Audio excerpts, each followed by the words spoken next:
Greetings, this is Jeff Riddle, pastor of Christ Reformed Baptist Church in Louisa, Virginia. This is another in this occasional series of readings from and brief notes and commentary upon Eusebius of Caesarea's The Ecclesiastical History. Here is Book 10, chapters 6 and 7. Chapter 6, Copy of an Imperial Letter in which grants of money are made to the churches.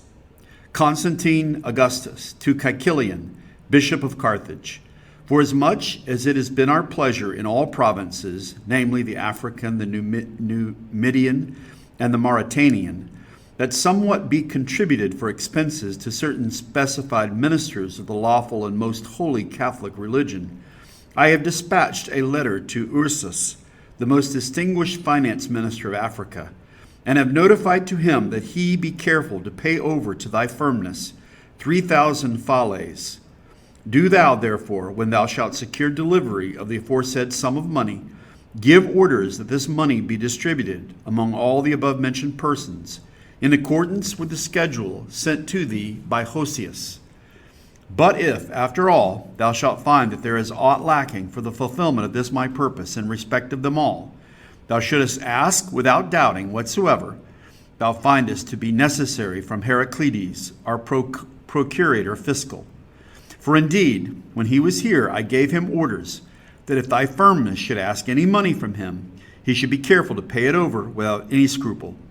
And since I have learnt that certain persons of unstable mind are desirous of turning aside the laity of the most holy and Catholic Church by some vile method of seduction, know that I have given such commands to Anulinus, the proconsul, and moreover to Patricius, the vicar of the prefects, when they were here, that they should give due attention in all other matters, and especially in this, and not suffer such an occurrence to be overlooked.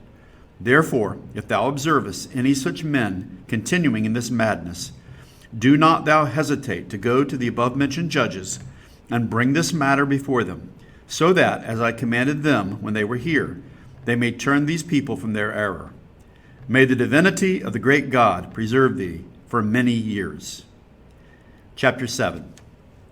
Copy of an imperial letter in which he gives orders that the presidents of the churches be released from all public offices. Greeting, Anulinus, our most honored sir. Since from many facts it appears that the setting at naught of divine worship, by which the highest reverence for the most holy and heavenly power is preserved, has brought great dangers upon public affairs, and that its lawful restoration and preservation have bestowed the greatest good fortune on the Roman name and singular prosperity in all the affairs of mankind. For it is the divine providence which bestows these blessings. It has seemed good that those men who, with due holiness and constant observance of this law, bestow their services on the performance of divine worship, should receive the rewards of their own labors, most honored Anulinus. Wherefore, it is my wish that those persons who, within the province committed to thee in the Catholic Church, over which Caecilian presides, bestow their service on his holy worship. Those whom they are accustomed to call clerics should once for all be kept absolutely free from all the public offices, that they may not be drawn away by any error or sacrilegious fault from the worship which they owe to the divinity, but rather, without any hindrance, serve to the utmost their own law. For when they render supreme service to the deity, it seems that they confer incalculable benefit on the affairs of the state. Fare thee well, Anulinus, our most honored and esteemed sir. Here ends Book 10 and chapters 6 and 7.